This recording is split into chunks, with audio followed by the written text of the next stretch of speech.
Welcome back, everybody, to 7 days. I'm going to need you to take a very brief moment and close your eyes. No. Close your eyes. Take a deep breath. Do you smell the copium? No. You're gonna have to breathe real deep. Because today we are gonna be definitely experiencing some serious coping. Welcome back to one of my deep dives where I dig in way further than any fun pimp possibly could. I am going to make sense of this game because the game needs a sense of immersion, it needs a sense of cohesion, and since this doesn't seem to be something that they're worried about, I have been endeavoring to try and bring cohesion and immersion into the game. And this is what I have found this week. First off, let's go through the whole list of the things and stuff that led me to my conclusions. And I will drag you along with me, kicking and screaming, unless of course you breathe deep the copium along with me. I was going through some of the comments from my last video. If you guys missed my last video on my deep dives, the blood moon, is science or is it? But I hope at least one person who is responsible for the background story is actually watching these videos, because I have been doing a lot of research on different things in the game and how these different things could impact the game. During that particular episode, I mentioned something about the screamers and different types of creatures and stuff like that, but there was a comment that had me on pause. I actually had a different video planned for this series and I had to wait. I always assumed that based off the movie The Ring, since she gives you 7 days to die after watching the VHS tapes, the ghost Samara and the screamer look an awful lot alike. And someone said, I agree completely, the game is based off a movie The Ring, along with other Hollywood influences in the current 2003 zombie craze that was happening when the game was first created. Now, it's true, there was a huge flush of zombie games, movies, lore. I have dug around and I wanted to find out just off the top how many types of games slash movies and stuff like that that screamers appeared in, because I distinctly remember playing Dying Light and there being a screamer, and it was a child. What else had a screamer? I Am Legend had the screamer. Well, he wasn't really a screamer, he was the main guy screamed and it brought forth the horde, so I'm going to call him a screamer. So there's that. Let's see what we got. We got 7 days, obviously. Back 4 Blood, the successor for Left 4 Dead, Dead Island 2, screamer enemies that use their voices to rile up or attract zombies, Dying Light, which was the same one. It's infected children who scream and cry to attract the virals, Left 4 Dead, it's from the screamer specially infected in the development. State of Decay, the screamer is an aimless freak-type zombie. The Last of Us, the stalker enemy, is in the early stages of the fungal infection. They are known as moaning and crying in pain as the fungus takes over their body. That's really not a screamer. World War Z. Really? Screamers are special types of zombies that wear highly visible uniforms and use megaphones to call hordes of Zeeks. They use megaphones? I'm gonna have to go back and watch that movie. I don't remember that. Actually, that says it's a game. I didn't know World War Z had a game. Messiah of Evil, 1973, also released under the Revenge of the Screaming Dead. I have never heard of this one. Resident Evil Apocalypse, Nemesis is a genetically altered super soldier that lets out a roar as it hunts the main character throughout the infested streets of Raccoon City. I'm not really sure that that counts as a screamer. It's not attracting other bad guys. Shaun of the Dead, it is a satirically horror comedy, let out moans and groans and shrieks. The last one out, 2015? It's an actual horror movie, exclusive. Oh my god. I can word, I promise. While not exclusively screamer-focused, the action-heavy nature of the film includes a lot of screaming zombies. Train to Busan! The highly aggressive zombie in this Korean films are known for their terrifying high-pitched screams. This is not at all helpful. This AI overview kind of sucks. I'm sorry to tell you, you didn't even mention I Am Legend, which did have a zombie that actually drew on a horde by screaming. For some reason, it didn't even mention that. So there are a lot of instances where it talks about zombies making a lot of noise, which on the surface, just thinking about this, I keep bonking this microphone. I'm having a week, guys. I'm having a week. I need to do an update and let you guys know what's been going on.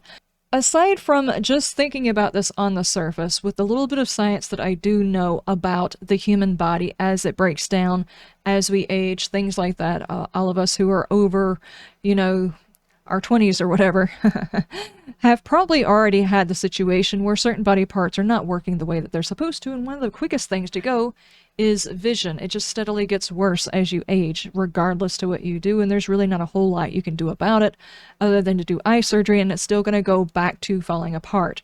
And the reason why I bring that up is because from what I remember about biology, the little bit that I did, the eye is one of the first things to go, and it's one of the things that doesn't actually actively heal on the body. Whenever you watch a zombie movie or a zombie show or anything, the first thing that lets you know that the zombie is a zombie is when they open their eyes, they look cataract. So by cataract, I mean like white film, it's glossed over or whatever, so the eyes really aren't all that good on a zombie. So what senses are they using in order to track their food? I would assume smell and hearing would probably be two things that they would probably use as a way of finding food rather than actual vision. They would actually have very bad vision. Even though in most games and most movies, obviously, they still have the visual component, they just wouldn't have very good vision. So it makes sense on why zombies would use sound. I went back in history, as you do, to find other instances where our mythos also includes sounds. And the reason I did that is because there was a whole lot of emphasis on, no, it's actually the ring, no, it's off 2003, no, it's off of this grouping of stuff and things, this lore that happened at this particular time, which is probably very accurate, but that lore is also based on previous lore. And obviously, I was thinking sirens, I was thinking banshees. So I pulled up all of the different ones that they had, and apparently there's a few that I did not know about. Obviously there's sirens, the Russalaka.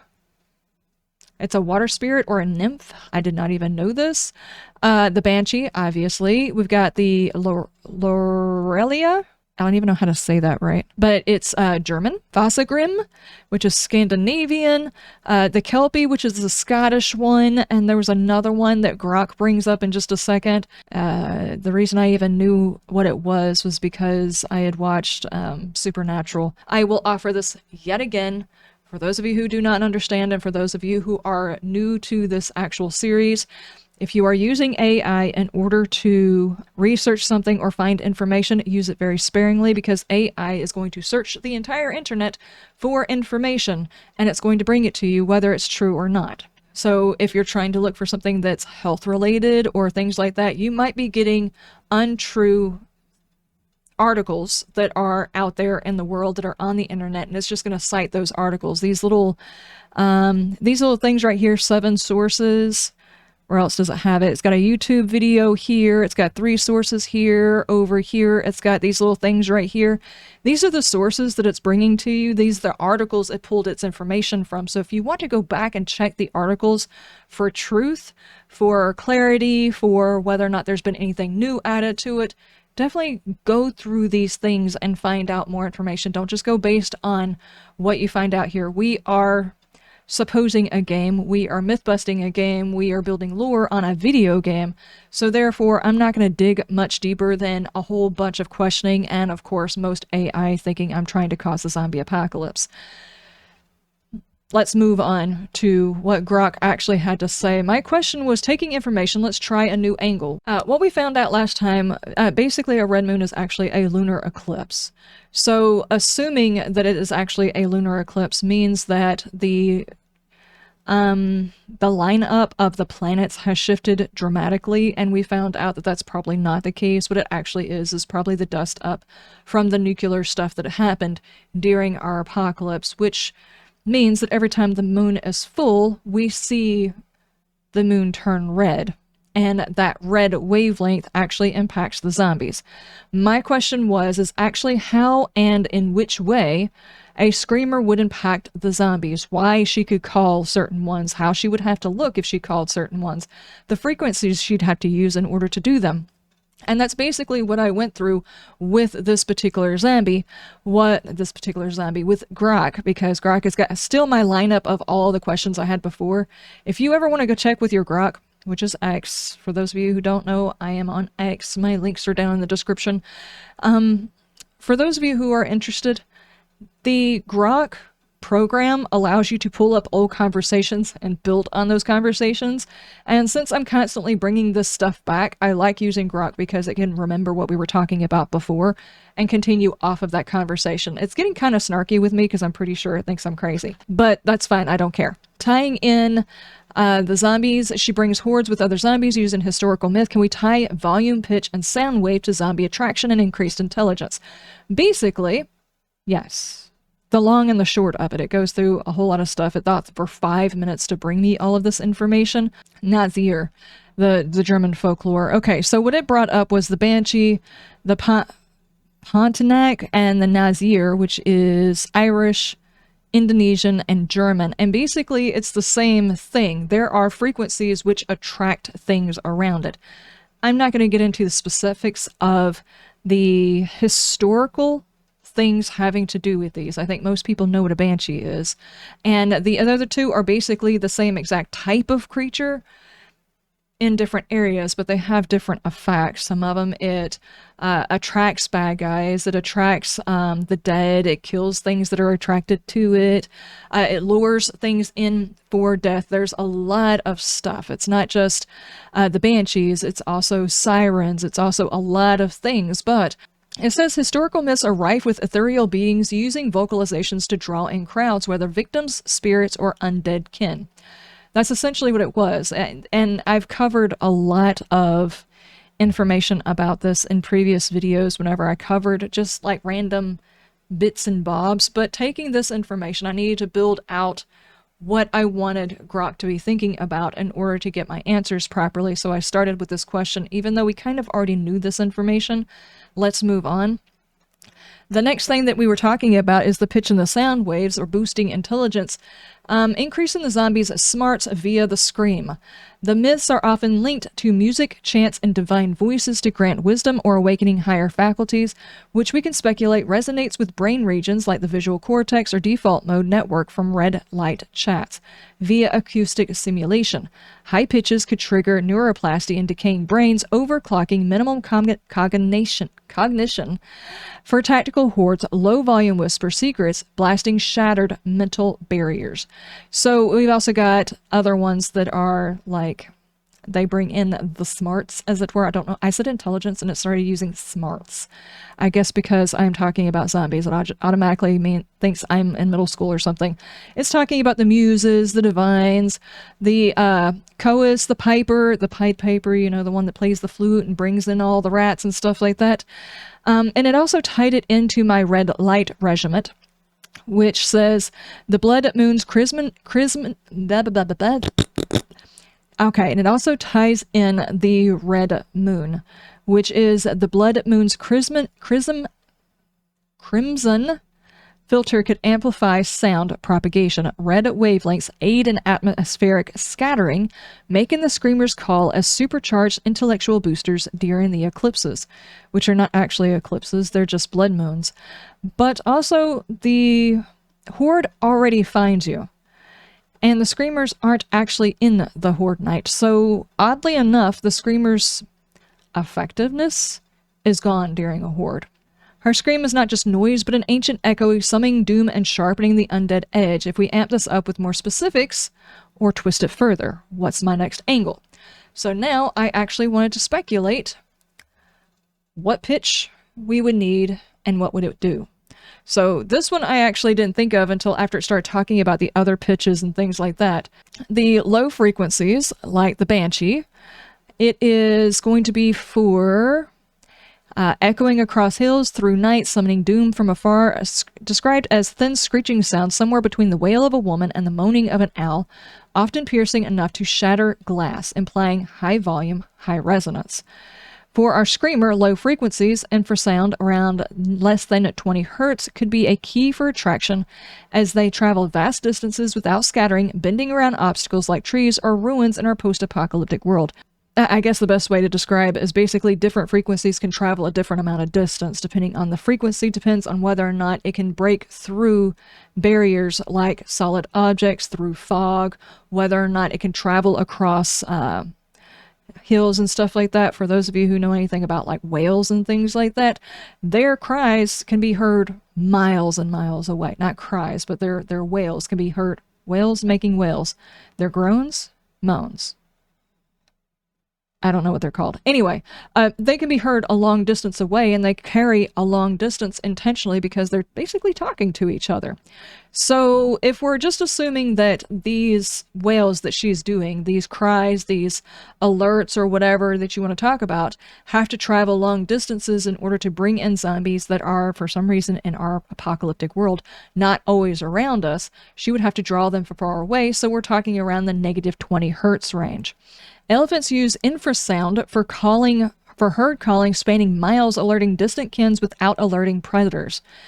Different frequencies can be heard by different animals. You know, the whole blowing on a whistle, the dog can hear it. They call them dog whistles, but people can't hear it because our ears can only perceive sounds between certain ranges. There's also, like, if there's predator sounds, there's prey sounds, like when prey is hurt, they're calling for assistance, and whether or not predators can hear it. There's also creatures that have evolved to do prey sounds, which alert prey that they then hunt, if I said that right. There is I was watching it on Casual Geographic. What was it? It was one of the whales. It was he was talking about the whales. I remember one type of whale doesn't like the other type of whale, and they don't like dolphins or something like that. So one of them, because they pick on this killer whale type, they learned how to mimic another type of creature that they typically prey on. They draw in the killer whale, and then the whole group goes after the killer whale. But basically, sounds are being used to either draw in, keep away, or bring in help. These guys are, that's all across the world. Different types of sounds, different types of animals. It's not just historical. It's not just mythological creatures we're talking about. I mean, anything from birds to whales to whatever. In zombie brains, the infrasound could resonate with fluid-filled cavities like swollen sinuses from decay, triggering a primal migrate response, which is kind of cool. And then mid-range between 30 and 150 for brain jolting intelligence boost, the fear-inducing keen, which is, let's see, science shows human screams occupy a privileged niche between 30 and 150 modulating range, creating roughness that hijacks the brain's fear center, the amygdala, faster, or music, which if you have children or grandchildren, you know what it is I'm talking about. There's the scream of playing, and there's the scream of something bad just happened, and you know the difference between those. The pitch is different. The feel is different. It hits you on, I don't know, like a base instinct level. It does. It has to do with the pitch. For screamers, this is 30 between 150 sweet spot with supercharged zombie smarts by vibrating decayed neural tissue, mimicking mythical enlightenment from Muse's songs or Apollo's lyre harmonics that grant wisdom. Imagine her wail pulsing at 30 to 150 like a banshee keening, describing as a high-pitched wail or a keen, echoing sorrow rough enough to shatter zombies' apathy, temporarily rewiring synapses for a coordinated attack. Our screamer flips this, using roughness to infect hordes with viral data, elevating IQ from shambling idiots to a cunning ambush. Basically, her calls are actually telling them what to do, not just drawing them, but telling them. They're communicating something during the scream itself. And then high-frequency harmonics, 250 to 5,000 hertz for piercing penetration of undead activation. To make it very effective, layer in higher pitches for a banshee-esque scream. Human screams peak at 300 to 3,000, with kids hitting the 1,000, aligning with our most sensitive hearing. For zombies, this 250 to 5,000 could penetrate fog or buildings, activating higher cognition. The fact that it could actually pierce through fog and buildings is probably the reason why she's actually drawing them in, whereas zombies wouldn't normally be able to see you through a building or through the fog because they don't have great vision. this would actually draw them in. Animal distress calls often hit at 40 for ultrasonic alerts, and coyotes are doing at 45 for predator lures. Speculatively, a screamer's harmonics at 1 to 5 kilohertz mimics this, unlocking zombie potential with adapts, divine whispers granting intelligence, turning zombies into strategic swarms. Too high, and it might only attract super evolved zombies. So, if they actually wanted to change up the screamer to make her different, to make her edgier, to give her something different, they could actually create several different types of screamers, using different pitches to do different things. Since we only have the one, and she has different styles, like she's the regular one, she's the feral one, she's the irradiated one, which you usually go from regular to irradiated really, really fast. But if they actually wanted to, they could change it up by having different ones screaming at different pitches to bring in more. Can you imagine having a screamer that only draws in elite zombies? Okay, putting it together, the ultimate screamer spectrum. The core range, 300 to 150 hertz. Roughness for fear, IQ jolt, like a scream, science, and banshee keen. Low add-on at -20, or not -20, but less than 20 infrasound. Distance attraction, which is the elephant style, where she's basically carooning to try and draw zombies from out in, like, the fields. If she was to get spawned in somewhere in, I don't know, outside of a city, this is probably the one that she would use in order to draw them in from further. The high harmonics, piercing, penetration, banshee scream, that's probably the one that she would use in the city because it needs to pierce through fog and buildings. At least that's my take from it. Anyway, I went on to, with the knowledge of the frequency she would need to reach, how could we speculate her visual mutations might make her different than other zombies? And I'm not really sure I'm keen on the information it gave me, because it's like frog-like vocal sac and whale-inspired U-fold larynx. But basically, her throat would be huge.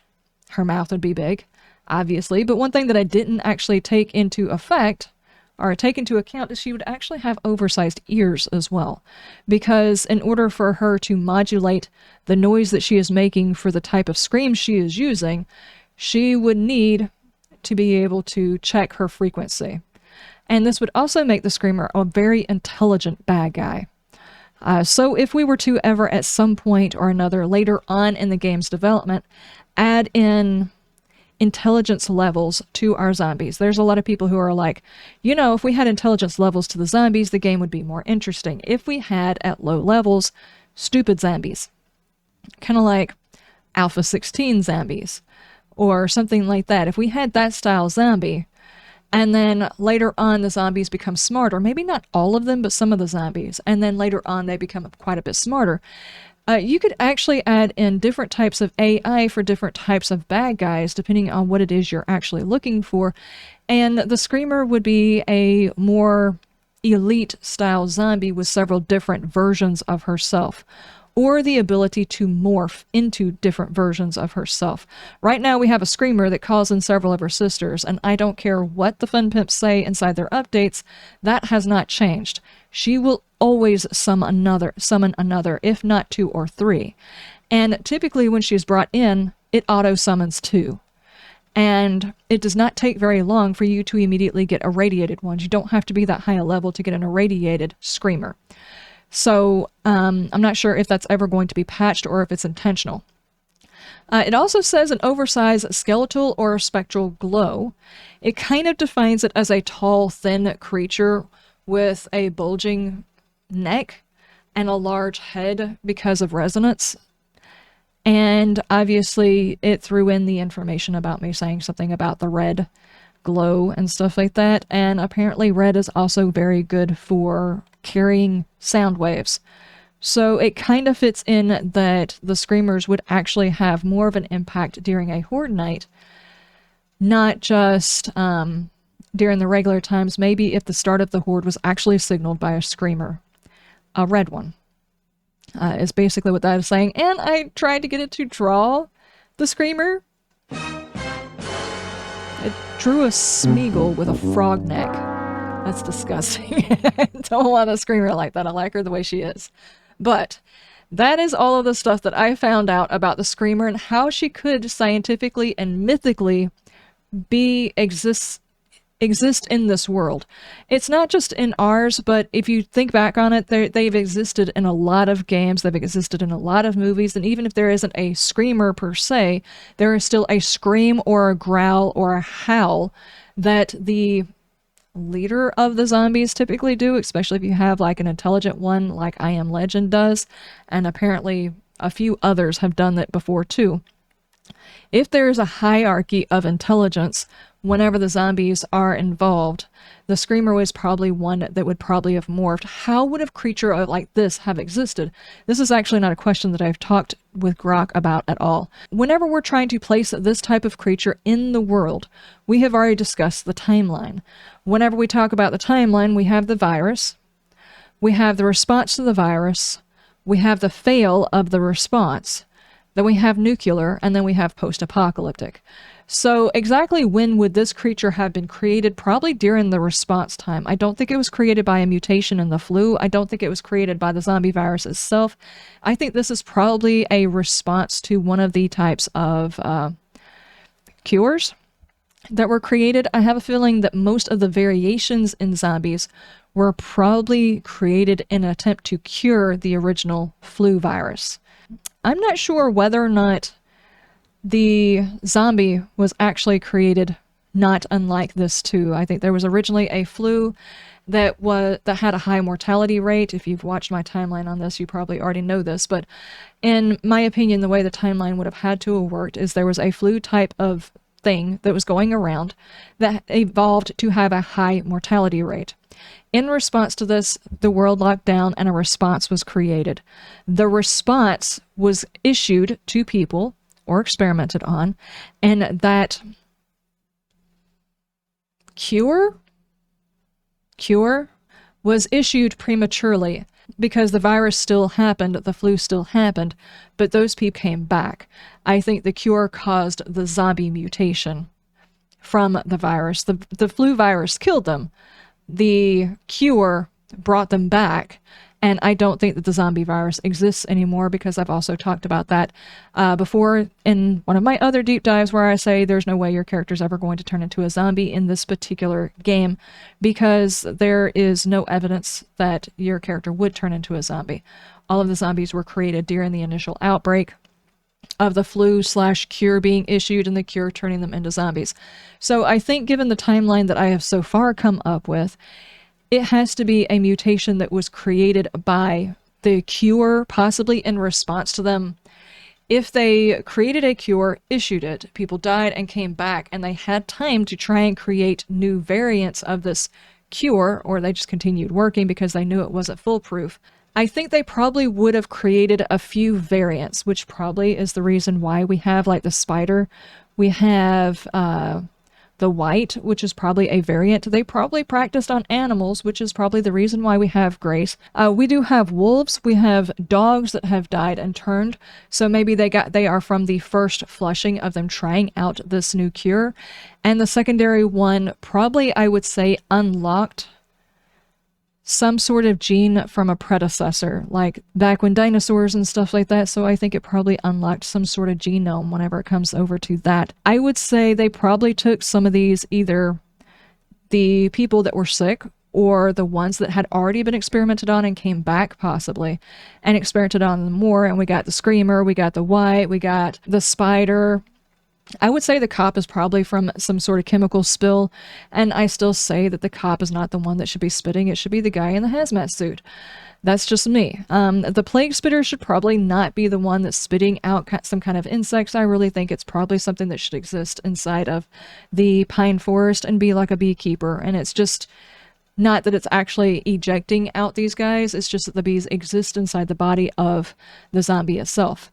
So all in all, I would say this particular type of zombie was probably created as a way of trying to, I don't know, maybe they were trying to herd up the zombies to affect a better response to them, to get them all to come into one area or to dispose of them easier. So they created a zombie, possibly, that would draw them in. And they probably unlocked several different genomes or whatever to create these types of effects, probably splicing in, who knows, a bullfrog or something like that. I don't think this one is a mutation off of the regular virus. I think this one was specifically created as a lure for the zombies, probably as an effect for trying to bring them back in for elimination or something. So that is everything that I have to say about the Screamer. Let me know down in the comment section which one you would like me to overdiagnose and which one you would like to sniff the copium with. I will see you guys next time. You have a wonderful day on that, and you stay shiny.